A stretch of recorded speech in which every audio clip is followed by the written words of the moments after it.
गोपाल कृष्ण भगवान की जय। मोर मुकुट बंसी वाले की जय। गोविंद भगवान की जय। न्यूज रंग के सभी श्रोताओं को सादर नमस्कार, अभिनंदन, जय श्री कृष्णा। पुरुषोत्तम मास की आज 28वें अध्याय की कथा में सुना रहा हूँ। भगवान नारायण कहते हैं लक्ष्मी जी से कि हे लक्ष्मी जी, एक समय की बात है, सोमवंश में उत्पन्न सुमति नाम का एक प्रख्यात राजा था और राजा महान धर्मात्मा, दानी, अहंकार रहित, सदाचार संपन्न तथा भगवान का भक्त था।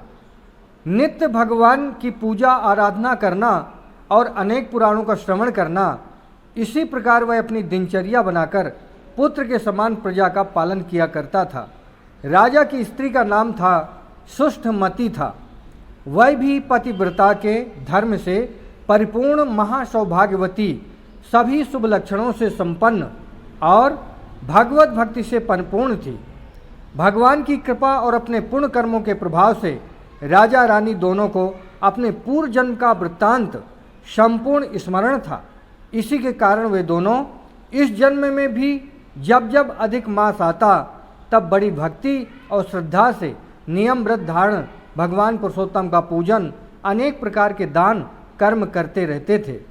उसी समय अंगिरा ऋषि अपने शिष्यों के साथ आ गए और भ्रमण करते हुए राजा के भवन में पहुंच गए।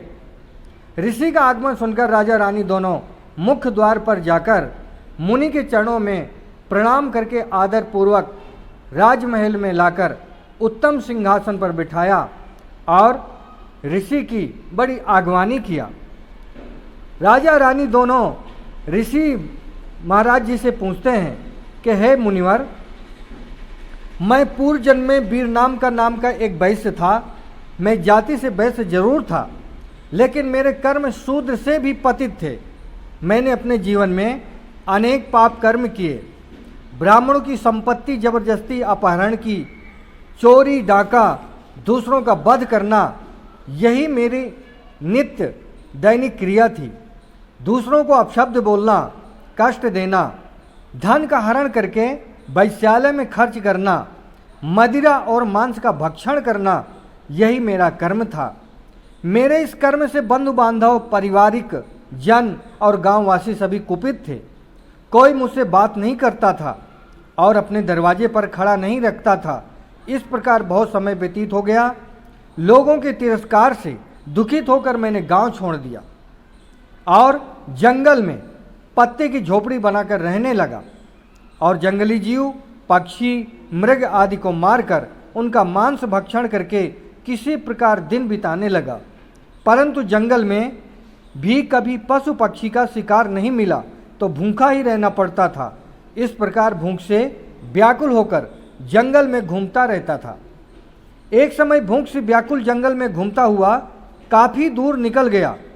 वहाँ मैंने एक स्थान ऐसा देखा कि अत्यंत जीर्ण अवस्था में भगवान विष्णु का मंदिर है। पास में ही सुंदर स्वच्छ जल से भरा हुआ तालाब है। कमल खिले हुए हैं और अनेक प्रकार के पक्षी कलक कर रहे हैं। तालाब के समीप जाकर उसका जल पीकर मन को शांति मिली और विश्राम के निमित्त एक वृक्ष के नीचे लेट गया। इधर मेरी पत्नी मेरे चले जाने के बाद दुखित होकर इधर उधर भटकने लगी। मेरे बंधुजनों ने मेरे न रहने पर घर संपत्ति का अपहरण कर लिया और मेरी पत्नी को घर से निकाल दिया। अपने पास उसको आश्रय देने को तैयार नहीं था। मेरे दुष्कर्मों का फल मेरी पत्नी को भी भोगना पड़ा। दुखित होकर उसने भी जंगल में प्रवेश किया और भटकती हुई भूख प्यास से दुखित उसी जगह पहुंचती जहां मैं लेटा हुआ था। इसी प्रकार भगवान के मुझे दर्शन हो गए और भगवान ने मेरे को उपाय बताया कि आप पुरुषोत्तम मास का व्रत करो, दान करो, धर्म करो, इससे तुम्हारा कल्याण होगा। इस प्रकार आज का दान है शहद और शक्कर। जय श्री कृष्णा। गोविंद भगवान की जय। गोपाल कृष्ण भगवान की जय।